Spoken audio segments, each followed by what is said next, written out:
This is the Iowa Weather Report for Saturday, December 22nd, 2012.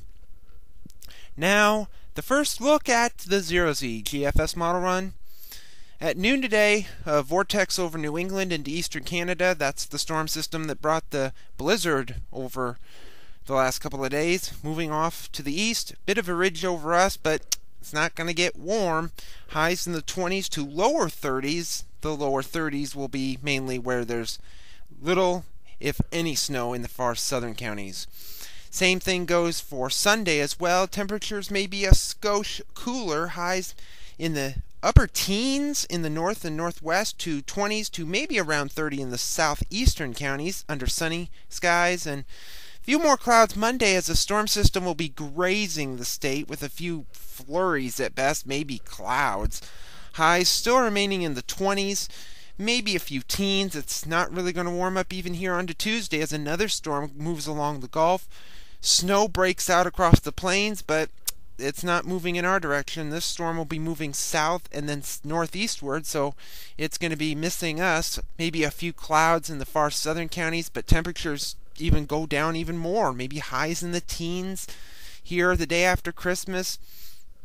And maybe the same here on Thursday. Temperatures don't really warm up as we have Arctic air just strangling the middle part of the country. But sunshine will reign at this time.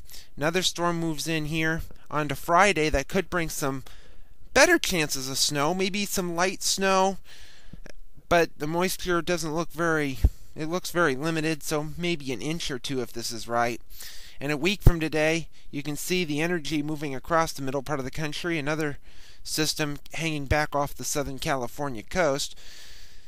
But the main feature will be the cold air that'll be just seeping in. Maybe a few flurries left over here Saturday, but the main precipitation will be to our south and east with some rain and some snow in the Ohio Valley.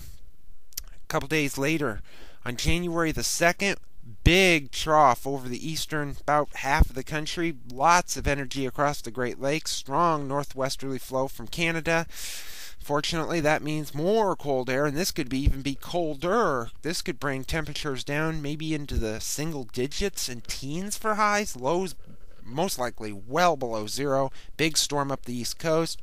The end of the forecast on January the 6th. Now the flow turns more zonal, bit of a trough axis off the west coast, some energy along the U.S.-Canadian border. And with that, we may have to look for a storm that'll be just to our east. There'll be one moving into California, and temperatures may be warming up by then, maybe approaching 30, but this will change on the next run, I'm sure. Last night's satellite image showed the storm system that brought the blizzard conditions Wednesday night into Thursday, moving off into eastern Canada and New England. Some more cloudiness moving into the west with the new storm system there that is not going to really affect us.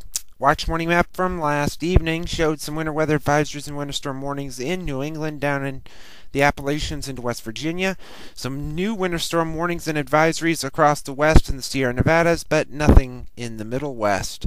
QPF chart precipitation over the next 5 days through Wednesday evening at 6 o'clock, showing nothing around here, and that's going to be expected. Some decent rain amounts in the south and east up the east coast, and again over the Pacific Northwest coast and the Sierra Nevada mountain range.